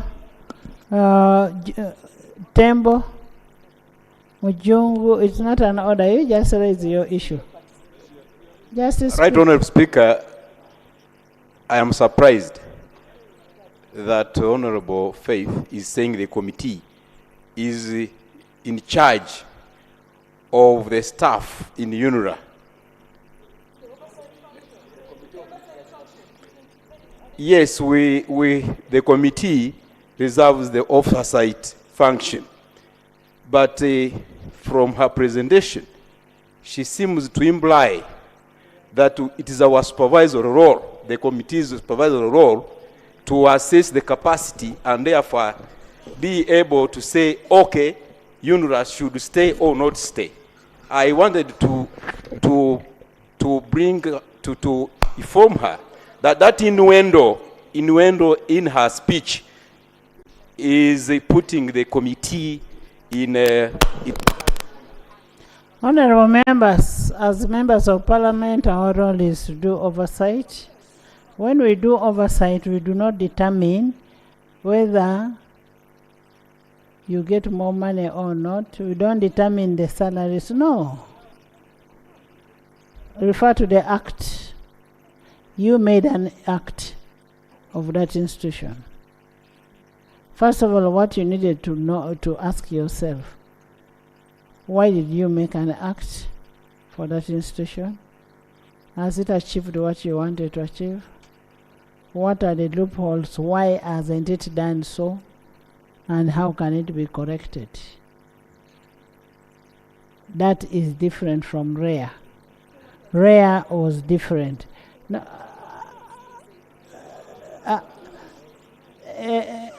Nathan Byanyima. Byanyima Nathan.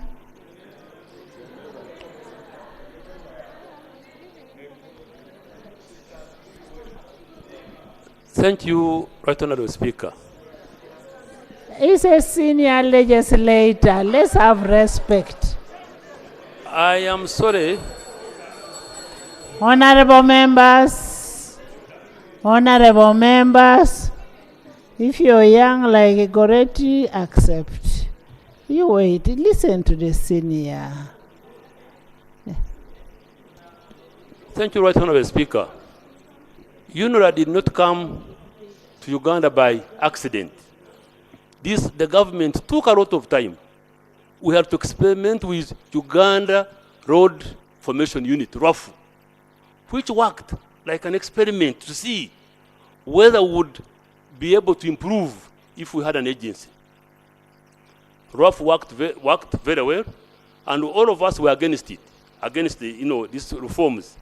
But we went and benchmarked all over Africa with one of his engineers, chief engineer in chief, Engineer Bagonza. We went and found, we were convinced that we should come out of the big empire of Ministry of Works, which was presiding over Uganda Airlines, Uganda Airways, public buildings, communication, and we established UNRA. And we have a number of CEOs from Africa. Switch on. We wanted to have a lean institution with professionals, people who are professional to do the work. And indeed, from the assessment I can make, UNRA has done a commendable job. A commendable job because I can't see a minister talking of that you are not pretending over them. In the National Roads Act, Clause 7 gives the minister mandate. Honorable Minister, listen so that you respond. Supervise. So I feel like we are trying to rush so fast to go to Minister of Works. I am the whose one. Efficiency. Just hold on. Let me put my hand to order first. I am the one who gave the people who created an act. Those are the people who created an act of UNRA. Those are the people who went benchmarking. Those are people who know UNRA more than you do. You are just a kid of yesterday. No, it's not conflicted. You need information. You cannot debate before you get information. You get the information. Just cool down. Cool down. You give my auntie information. Okay, so, Right Honorable Speaker, we had to benchmark. And before the act, we had 10 CEOs from different countries in Africa to have a good law, which was passed here in 2006. And we had no tarmac roads in Uganda. It is UNRA that has initiated to come from almost 1,000 kilometers to almost 7,000 kilometers. The only issue has been lack of funding. Money. Even the Honorable Minister, he knows it very well. Even if he takes it there to the Minister of Works, the moment there is no money, we would not. So we thought that we would have a bit of time. This would be the time Honorable members, to review Minister Road Agents and UNRA to see especially the staff and have a lean staff, downsize it, and the minister taking interest in UNRA and be in charge. You have a big empire. I would want this house to give him express permission and money to work on the railway. It's too much work on the railway. Rather than now running to get UNRA into the Ministry of Works, and we have a breakdown. You can see now on the road, Masaka Road, the work UNRA's people are there. By the end of the day, people will have to pass. It is possible. You can see. But if it was Minister of Works, even himself, having an accounting officer presiding over a big empire will not have the best of it. In the circumstances, we are not saints in this world, in this country. Let's give a credit where it is due. UNRA has done a commendable job. But of course, there are some shortcomings that must be there. But taking it now at the moment, it is disastrous. Thank you.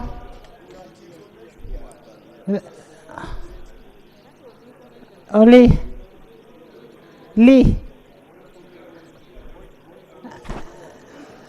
August Lee. Madam Speaker, I have listened to the minister submit, and I also listened to the report of the committee. I'm going to... Honorable Naboth. I'm going to... You will speak after. I'm going to submit from the experience of RARE, for those who do not know. When RARE as an agent went, I'm sure many of you have the experience that the polls which were left in your villages have remained the way they were. And yet there is a Ministry of Energy which should have provided answers, and that answer is nowhere.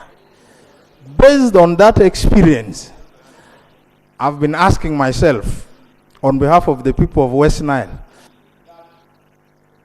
Madam Speaker, that in the next few weeks we are going to have a road project launched from Koboko to Moyo for construction of a road under a grant from World Bank.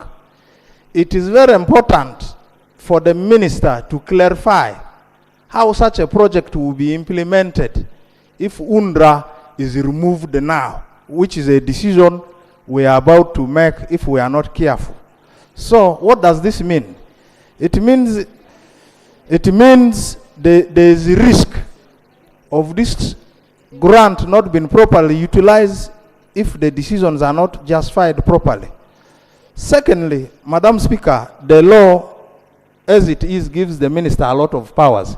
The minister can choose to actually veto all the things the board does if he only amended those laws. Give to okay, let me. Thank you, Honorable Nguzili, and thank you, Right Honorable Speaker. The information I wanted to give my brother here is very simple.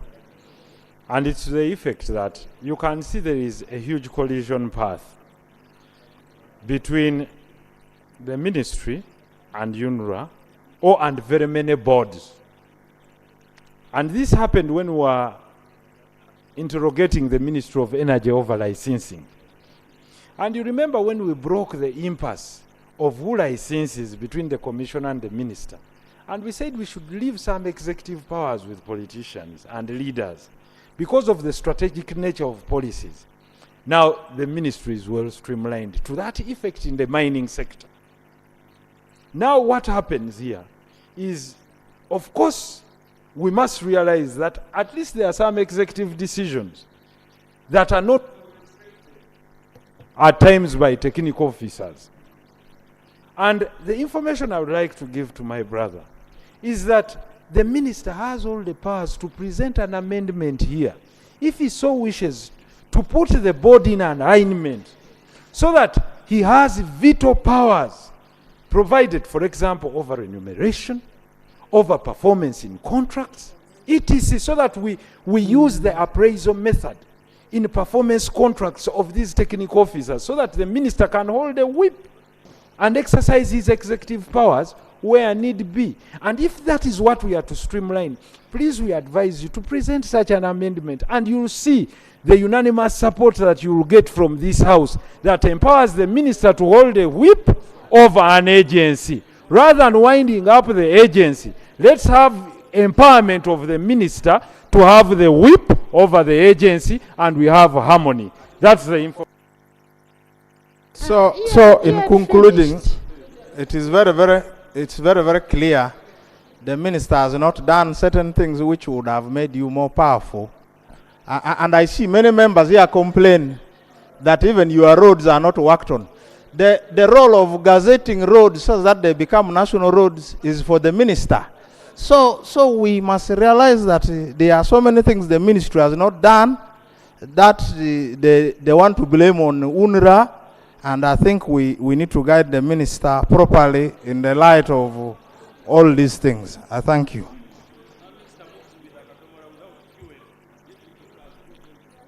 Thank you, Right Honorable Speaker. I want also Naboth Den Loe Grania Xavier. I want also to thank the chairperson for the report he has given. Honorable Minister, it should be at this moment, we are appreciating the work that is being done by UNRWA. In your own submission, you stated that you have salary disparities. Honorable Minister and honorable members, it's very true that in works we need technocrats. We need technology. And Honorable Minister, if you are agitating that we bring all the workers from UNRA and we bundle them into the Ministry of Works. And you give them the peanuts, the ministry is paying some technocrats, small salaries. Therefore, we are likely to lose technocrats and the technical people from the Ministry of Works. Therefore, I would urge members, honorable colleagues, that we let UNRA stay because it is handling critical work. It is stated here that if it was UNRA, for us who come from Western Uganda, we would be cut off completely. Honorable Minister, we want to say that if you are not convinced that UNRA is doing work, we implore you to join UNRA, or you ask for ministry to be rationalized to go and join UNRA because it is doing work.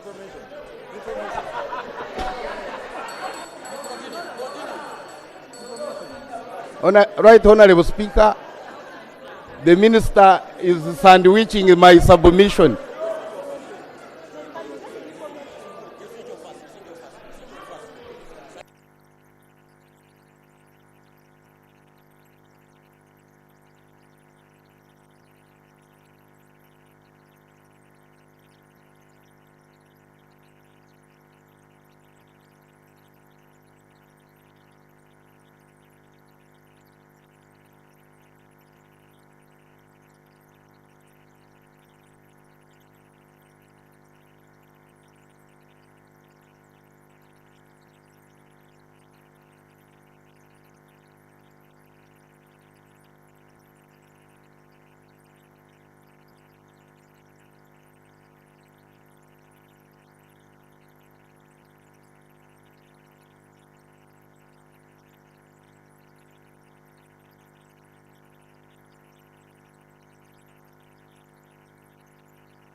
Honorable members, Honorable Nsereko brought in a very good suggestion. And that's why I tell you to listen. You don't listen. It was a very good suggestion.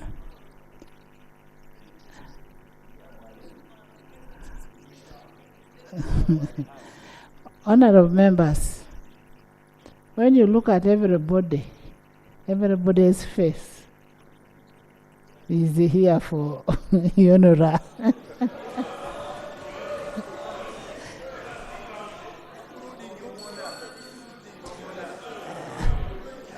Hey, you want to put up your hands?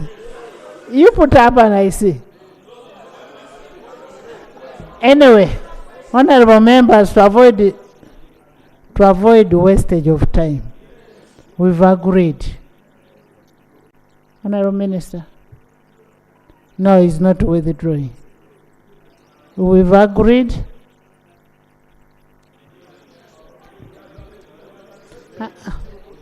Honorable members, first listen. Right, Honorable Speaker, I want to thank Honorable Nsereko for the wonderful suggestion and proposal. And I want to request Parliament to allow me and work along those lines and come back and bring amendments on the floor. So, meanwhile, no, what the minister is saying, it's okay. It is okay. We can put a question. UNRA will remain as it is. But you will bring an amendment. Okay?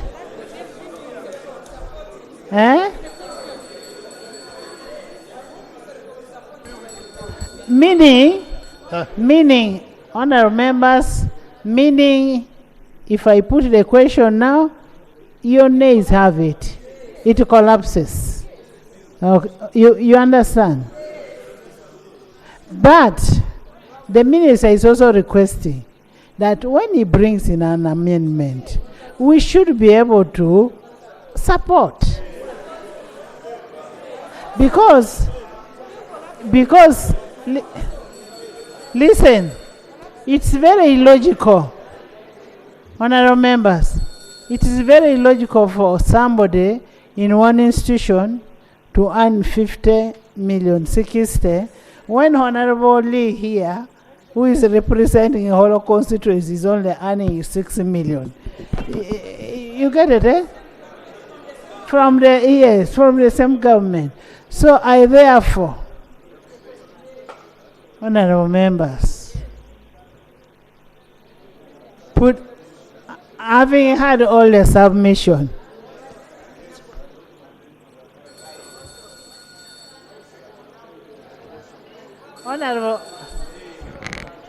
honorable members, you have something to say, Chair? Thank you, Right Honorable. I'm not at all in disagreement. I only wanted to request you that to avoid these future issues to reoccur, especially on specific issues that would be handled. For example, Right Honorable Speaker, I have just listed a few. The ED to URA, to Civil Aviation, Uganda Airlines, KCCA, all these people and many more earn 60 million or 50. Honorable, the minister has the veto powers.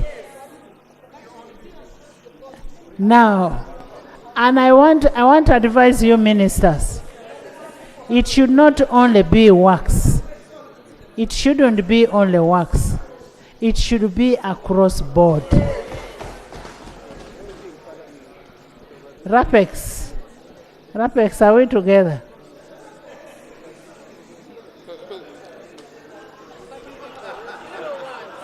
Honorable members, if you're not in favor of repeal, you say nay. Repeal. Huh? If you want the bill to collapse, you say nay. If you want us to continue to the next stage and we repeal, you say aye. Are we together?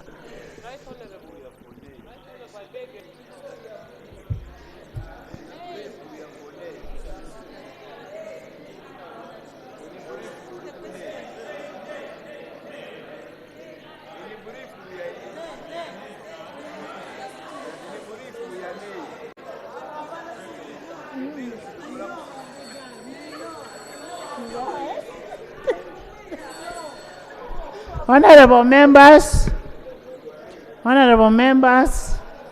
in whatever we are doing, let's help these ministers. Technical people are also stubborn.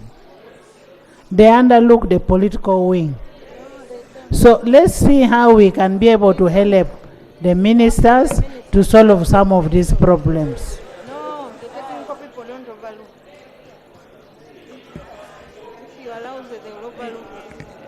Honorable members, I put a question that the Uganda National Roads Authority Repeal Bill 2024 be read the second time. Those in favor say on the contrary, nay.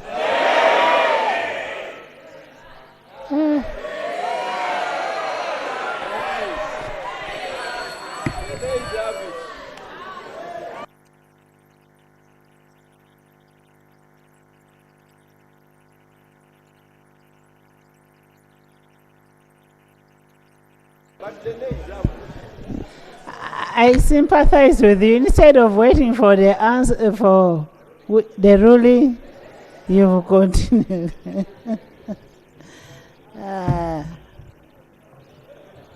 Honorable members, thank you for today. I know I have to give the ruling. I want to thank you so much. And on a very special note, I want to thank Honorable Medi Nsereko Alhaji for bringing in a very good advice, and that advice is going to help all the ministries. And I also want to ask the technical people not to undermine the political wing. They should not undermine the political wing. Honorable members,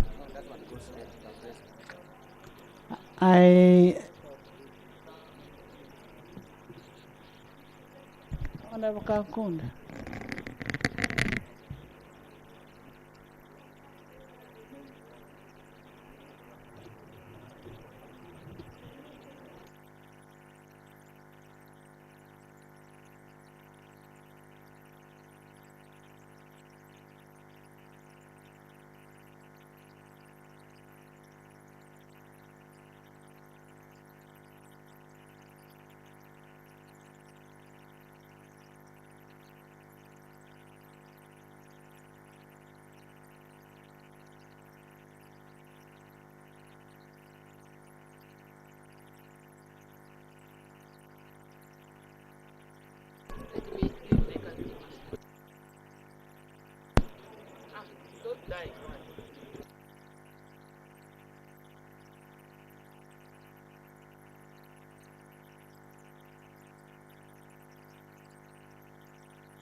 Honorable members,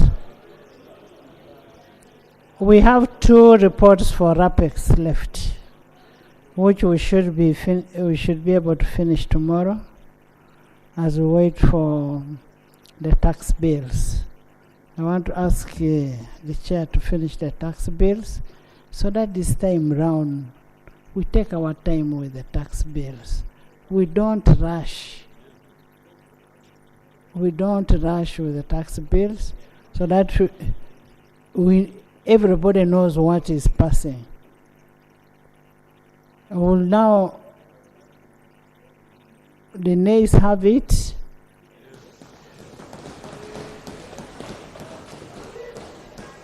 Subject to bringing back the bill with amendments. I now adjourn the House to tomorrow at 2. At 2.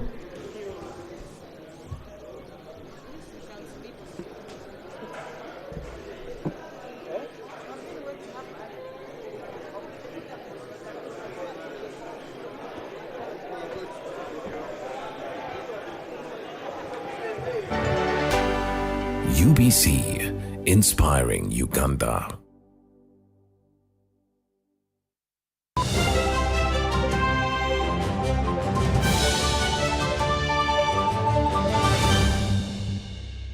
Was brought to you by just take a polite loan of 200k to stock my shop. The signs and symptoms of success, the bank